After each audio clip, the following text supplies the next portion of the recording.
ಇವಾಗಿನ ಅವನೇನು ಒಬ್ಬ ನೋಡ್ರಿ ಭುಜಂಗ ದೈವದ ಭಕ್ತಿ ಒಳಗಡೆ ಅಂತಂದ್ರೆ ದೇವರಲ್ಲಿ ಯಾರು ನಂಬಿಕೆನ ಇಟ್ಕೊಂಡಿರ್ತಾರೋ ಅಪಾರವಾದಂತ ಭಕ್ತಿ ಇರುತ್ತೋ ಅವತ್ತ ಏನೋ ನಿಜವಾದಂತಹ ಬ್ರಾಹ್ಮಣ.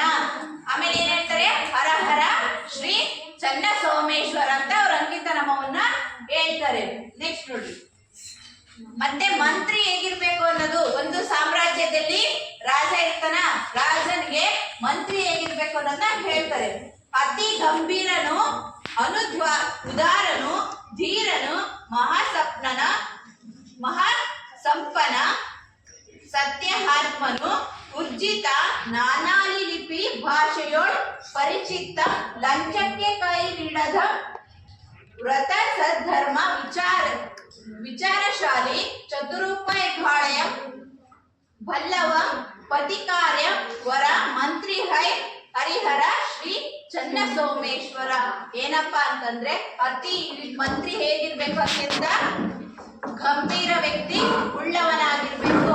ಮಂತ್ರಿ ಹೇಗಿರ್ಬೇಕು, ಗಂಭೀರ ವ್ಯಕ್ತಿ ಆಗಿರ್ಬೇಕು. ಮತ್ತೇನಾಗಿರ್ಬೇಕಂದ್ರೆ ಅತ್ಯಂತ ಉದಾರವಾದಂತಹ ವ್ಯಕ್ತಿ ಯಾರಾಗಿರ್ಬೇಕು, ಇಲ್ಲ ಉದಾರವಾದಂತ ವ್ಯಕ್ತಿ ಆಗಿರ್ಬೇಕು. ಯಾರು ಮಂತ್ರಿ ಏನಾಗಿರ್ಬೇಕು, ಗಂಭೀರವಾಗಿರ್ಬೇಕು, ಮತ್ತೆ ಉದಾರವಾದಂತ ಮನಸ್ಸು ಉಳ್ಳವನ. ಅಂತಂದ್ರೆ ಏನೋ ದಾನ ಧರ್ಮದಲ್ಲಿ ಏನಾಗಿರ್ಬೇಕು, ಉದಾರತೆಯನ್ನ ತೋರ್ಬೇಕು. ಮತ್ತೇನಾಗಿರ್ಬೇಕಂದ್ರೆ ಮಹಾ ಧೀರನಾಗಿರ್ಬೇಕು. ಅಂತಂದ್ರೆ ಎಲ್ಲದಕ್ಕೂ ಸಿದ್ಧತೆಯನ್ನ ಹೊಂದಿರ್ಬೇಕು. ಮತ್ತೆ ಸತ್ಯವಂತರು ಏನಾಗಿರ್ಬೇಕು ಆಗಿರ್ಬೇಕು. ಯಾರು ಮಂತ್ರಿ ಆತ್ಮದಲ್ಲಿ ಏನಿರ್ಬೇಕು, ಇವನಿಗೆ ಶಕ್ತಿ ಅಥವಾ ಏನಾಗಿರ್ಬೇಕು, ಎಲ್ಲದಕ್ಕೂ ತಯಾರಿರ್ಬೇಕು ಈತ. ನೆಕ್ಸ್ಟ್ ಮಹಾ ಸಂಪನ್ನ ಅಂತಂದ್ರೆ ಎಲ್ಲರಿಗೂ ಏನ್ ಮಾಡ್ಬೇಕು, ದಾನ ಧರ್ಮವನ್ನ ನೀಡಬೇಕು. ಉರ್ಜಿತ, ನಾನಾ ಲಿಪಿ ಭಾಷೆಯೋಳ್ ಪರಿಚಿತ ಅಂತಂದ್ರೆ ಏನಪ್ಪಾ ಅಂದ್ರೆ ವಿವಿಧ ರೀತಿಯ ಲಿಪಿ ಭಾಷೆಗಳನ್ನ ಇದೇನಾಗಿರ್ಬೇಕು, ತಿಳ್ಕೊಂಡಿರ್ಬೇಕು, ಬಲ್ಲವನಾಗಿರ್ಬೇಕು. ಯಾರು ಮಂತ್ರಿ. ಆಮೇಲೆ ಏನಪ್ಪಾ ಅಂದ್ರೆ ಲಂಚಕ್ಕೆ ಏನ್ ಮಾಡಬಾರ್ದು, ಕೈ ಕೊಡಬಾರ್ದು. ಯಾರು ಮಂತ್ರಿ. ವ್ರತ ಸದ್ಧರ್ಮ ವಿಚಾರಶಾಲಿ, ಚತುರುಪಾಯ ಘಾಳಂ ಅಂತಂದ್ರೇನು, ಯುದ್ಧ ಮಾಡುವಂತ ಸಂದರ್ಭದಲ್ಲಿ ಇದೇನ್ ಮಾಡ್ಬೇಕು, ನಾನಾ ಉಪಯೋಗಗಳು. ಚತುರ್ ಅಂದ್ರೆ ಎಷ್ಟು, ನಾಲ್ಕು ತಾನೆ. 4 ಉಪಯೋಗಗಳನ್ನ ಏನ್ ಮಾಡ್ಬೇಕು, ಈತ ಹೊಂದಿರ್ಬೇಕು. ಯಾರು ಮಂತ್ರಿ ಆದವನು ಅತ್ಯಂತ ಗಂಭೀರವಾಗಿರ್ಬೇಕು, ಮತ್ತೇನಾಗಿರ್ಬೇಕು, ಧೀರನಾಗಿರ್ಬೇಕು, ಮತ್ತೆ ಸಂಪನ್ನನಾಗಿರ್ಬೇಕು, ಮತ್ತೆ ಉದಾರವಾದಂತಹ ಮನಸ್ಸು ಉಳ್ಳವನಾಗಿರ್ಬೇಕು, ಮತ್ತೇನಾಗಿರ್ಬೇಕು, ನಾನಾ ಲಿಪಿ ಭಾಷೆಗಳನ್ನ ತಿಳ್ಕೊಂಡಿರ್ಬೇಕು, ಮತ್ತೇನು ಲಂಚಕ್ಕೆ ಕೈ ಕೊಡಬಾರ್ದು. ಆಮೇಲೆ ಇದೇನ್ ಮಾಡ್ಬೇಕು, ನಾನಾ ಉಪಾಯಗಳನ್ನ ತಿಳಿದಿರ್ಬೇಕು. ಮತ್ತೆ ನೋಡ್ರಿ, ಪತಿ ಕಾರ್ಯ ವರ, ಮಂತ್ರಿ ರೈ ಹರ ಹರ ಶ್ರೀ ಚನ್ನ ಸೋಮೇಶ್ವರ ಅಂತಂದ್ರೆ ಏನಪ್ಪಾ ಅಂದ್ರೆ ಇಲ್ಲಿ ಪತಿ ಕಾರ್ಯ ಮತ್ತೆ ಯಾರು, ರಾಜನ ಕಾರ್ಯವನ್ನ ಇದೇನ್ ಮಾಡ್ಬೇಕು, ಮಂತ್ರಿ ಆದವನು ನಿರ್ವಹಿಸ್ಬೇಕು. ಅತ್ಯಂತ ಸತ್ಯತೆಯಿಂದ ಇದೇನ್ ಮಾಡ್ಬೇಕು, ನಿರ್ವಹಿಸ್ಬೇಕು. ಆತನ ಅಂಕಿತ ನಾಮ ಯಾವುದು, ಚನ್ನ ಸೋಮೇಶ್ವರ. ಅರ್ಥ ಆಯ್ತಾ? Yes miss. ನಿಜವಾದಂತಹ ಯಾರು ನಮ್ಮನ್ನ ರಕ್ಷಣೆ ಮಾಡ್ತಾರ, ಪಾಲನೆ ಪೋಷ ಮಾಡ್ತಾರ, ಅವರು ನಿಜವಾದಂತಹ ಸದ್ಧರ್ಮದಲ್ಲಿ ಯಾರು ನಡೀತಾರೋ ಅವರು ನಿಜವಾದಂತಹ ರಾಜಿ. ಆಮೇಲೆ ಏನಪ್ಪಾ ಅಂದ್ರೆ ಕೇವಲ ಒಂದೇ ಒಂದು ಅಕ್ಷರ ಕಲಿಸಿ ಆತ ನಮಗೆ ನಿಜವಾದಂತಹ ಗುರು. ಶ್ರುತಿ ಮಾರ್ಗ ಬಿಡದ ಆತನೇ ಅಂತಂದ್ರೆ ಯಾರು ಒಳ್ಳೆ ಮಾರ್ಗದಲ್ಲಿ ನಡೀತಾರೋ, ವೇದ ಉಪನಿಷತ್ತು ಆಮೇಲೆ ವಿವಿಧ ರೀತಿಯ ಜ್ಞಾನವನ್ನು ಹೊಂದಿರ್ತಾರೋ ಅವ್ರು ಏನೋ ಪುಣ್ಯವಂತರು. ಆಯ್ತಾ? ನೆಕ್ಸ್ಟ್ ನೋಡ್ರಿ, ಪ್ರಜೆಯನ್ನ ಯಾರು ಲಂಚಕ್ಕೆ ಕೈ ಒಡ್ದೆ, ಆಯ್ತಾ, ಪ್ರಜೆ ಯೋಗಕ್ಷೇಮವನ್ನ ನೋಡ್ಕೋತಾರ ಅವರು ನಿಜವಾದಂತಹ ಮಂತ್ರಿ. ನೋಡ್ರಿ, ತಂದೆ ತಾಯಿಯನ್ನ ಯಾರು ಚೆನ್ನಾಗಿ ನೋಡ್ಕೊತಾರೋ, ಸಲಹುತ್ತಾರ, ಅವ್ರು ಏನೋ ನಿಜವಾದಂತಹ ಧಾರ್ಮಿಕ. ಭಜಕಂ ದೈವದ ಭಕ್ತಿ ಅಂತಂದ್ರೆ ಯಾರು ವಿವಿಧ ರೀತಿಯಾದಂತಹ ಜ್ಞಾನವನ್ನ, ವೇದ ಶಾಸ್ತ್ರ ಉಪನಿಷತ್ತು ಅಪಾರ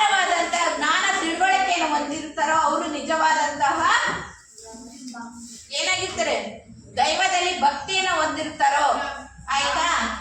ಅವ್ರಿಗೆಲ್ಲ ಏನಂತ ಕರಿತೀವಿ ನಾವು? ಬ್ರಾಹ್ಮಣ ಅಂತ. ದ್ವಿಜನ ಅಂದ್ರೆ ಬ್ರಾಹ್ಮಣ ಅಂತ ಅರ್ಥ ಮಾಡ್ಕೊಳ್ರಿ. ನೆಕ್ಸ್ಟ್, ಮಂತ್ರಿ ಹೆಂಗಿರಬೇಕಾಗಿರ್ಬೇಕು? ಉದಾರವಾದಂತಹ ಮನಸ್ಸನ್ನ ಹೊಂದಿರ್ಬೇಕು, ಮಹಾನ್ ಸಂಪನ್ನನಾಗಿರ್ಬೇಕು, ಮತ್ತೆ ಸತ್ಯದ ಮಾರ್ಗದಲ್ಲಿ ಇದೇನ್ ಮಾಡ್ಬೇಕು? ನಡಿಬೇಕು. ವಿವಿಧ ರೀತಿಯ ನಾನಾ ಲಿಪಿ ಭಾಷೆಗಳನ್ನ ಇದೇನಾಗಿರ್ಬೇಕು? ಹೊಂದಿರಬೇಕು. ಆಮೇಲೆ ಲಂಚಕ್ಕೆ ಏನ್ ಮಾಡ್ಬಾರ್ದು?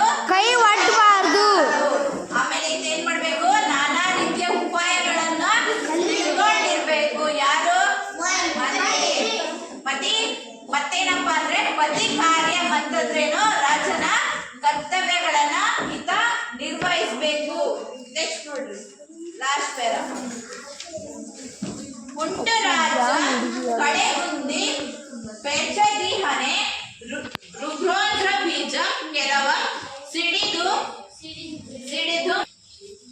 ಎಳಗುರ ಎತ್ತಾಗದೆ ಲೋಕದೊಳ್ ಬಿಡಿ ಕಣ್ಣಾಗದೆ ದೈವನೊನ್ನೆ ಇರಲ ಕಾಲಾನುಕಾಲಕ್ಕೆ ತಾವು ಬಡವ ಬಲ್ಲಿದನಾಗನೆ ಹರಹರ ಶ್ರೀ ಚನ್ನ ಸೋಮೇಶ್ವರ. ಏನಪ್ಪಾ ಅಂದ್ರೆ ಪುಂಡರಾಜಂ ಅಂದ್ರೇನು? ಪುಂಡರಾಜಂ ಅಂದ್ರೇನು?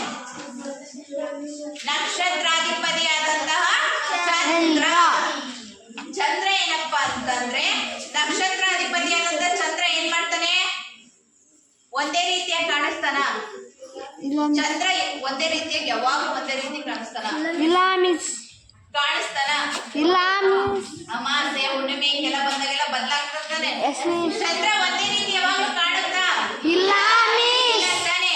ಯಾವಾಗ ಬದಲಾಗ್ತದೆ? ಅಮಾಸೆ ಹುಣ್ಣಿಮೆ ಒಂದಿನ ಏನಾಗ್ತದೆ? ಅವಾಗ ಪೂರ್ಣ ರೀತಿಯಲ್ಲಿ ಕಾಣಿಸುತ್ತೆ, ಆಮೇಲೆ ಅರ್ಧ ರೀತಿಯಲ್ಲಿ ಕಾಣಿಸ್ತಿರ್ತದೆ. ಕೆಂಪು ಒಂದರ ಪೂರ್ತಿಯಾಗಿ ಕಾಣಿಸುತ್ತೆ, ಹೌದಾನೆ? ಆಮೇಲೆ ಏನು?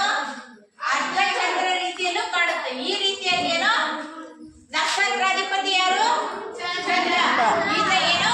ವಿಭಿನ್ನವಾದಂತಹ ರೀತಿಯಲ್ಲಿ ಕಾಣಿಸುತ್ತಾನೆ. ಆಮೇಲೆ ಏನಪ್ಪಾ ಅಂದ್ರೆ ಮೃಗೋಂದ್ರ ಅಂತಂದ್ರೆ ಏನು? ಆಲದ ಮರ. ಈ ಆಲದ ಮರ ಏನಪ್ಪಾ ಅಂತಂದ್ರೆ, ಆಲದ ಮರ ಏನೋ ಒಂದೇ ಕೇವಲ ಒಂದು ಬೀಜ ಇರುತ್ತಲ್ಲ, ಅದು ಭೂಮಿಗೆ ಬಿದ್ದು ಏನಾಗ್ತದೆ? ದೊಡ್ಡದಾದಂತಹ ಆಲದ ಮರ ಆಗಿ ಪರಿವರ್ತನೆ ಹೊಂದುತ್ತೆ. ಅಂತಂದ್ರೇನು? ಒಂದು ಹಣ್ಣು ಇರುತ್ತೆ, ಆ ಹಣ್ಣು ಏನಾಗುತ್ತೆ? ಮೊದ್ಲು ಏನಾಗಿರುತ್ತೆ? ಕಾಯಾಗಿರುತ್ತೆ, ಆಮೇಲೆ ಏನಾಗುತ್ತೆ? ಹಣ್ಣಾಗುತ್ತೆ. ಅದನ್ನೇ ಹೇಳ್ತಾರೆ ಅವ್ರು, ಏನು? ಕಾಲ ಬದಲಾದಂತೆ ಏನಾಗುತ್ತೆ? ಹಣ್ಣು ಕಾಯಿದುದು ಏನಾಗುತ್ತೆ? ಹಣ್ಣಾಗುತ್ತೆ. ಆಮೇಲೆ ಏನು? ಬಡವ ಬಲ್ಲಿದನಾಗದೆ ಅಂತಂದ್ರೇನು? ದೈವನ ಆಜ್ಞೆ ಇದ್ರೆ, ಅನುಗ್ರಹ ಇದ್ರೆ ಏನಾಗುತ್ತೆ? ಬಡವನು ಕೂಡ ಶ್ರೀಮಂತನಾಗ್ತಾನೆ. ಏನ್ ಹೇಳ್ತಾರಪ್ಪ ಅಂತಂದ್ರೆ, ಶ್ರೀಮಂತನು ಬಡವನು ಆಗ್ತಾನೆ. ಕಾಲಾನುಕ್ರಮ ಬದಲಾಗ್ತಾನೆ, ಪರಿವರ್ತನೆ ಹೊಂದಬಹುದು ಈ ಸಮಾಜದಲ್ಲಿ ಅಂತ ನಾವು ತಿಳ್ಕೋಬಹುದು. ನೋಡ್ರಿ ಯಾವ ರೀತಿ ನಕ್ಷತ್ರ ಅಧಿಪತಿಯಾದಂತಹ ಚಂದ್ರನು ಕೂಡ ಏನೋ ಕಾಲ ಬದಲಾದಂತೆ ವಿಭಿನ್ನ ರೀತಿಯಲ್ಲಿ ಏನ್ ಮಾಡ್ತಾನೆ? ಕಾಣಿಸ್ತಾನೆ. ಆಯ್ತಾ?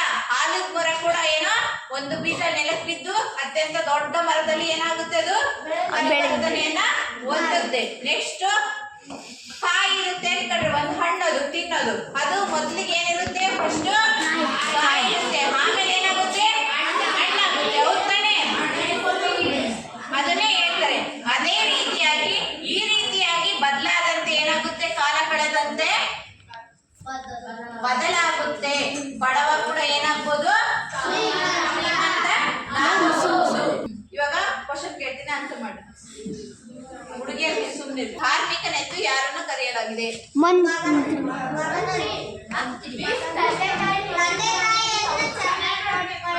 ಅವನು.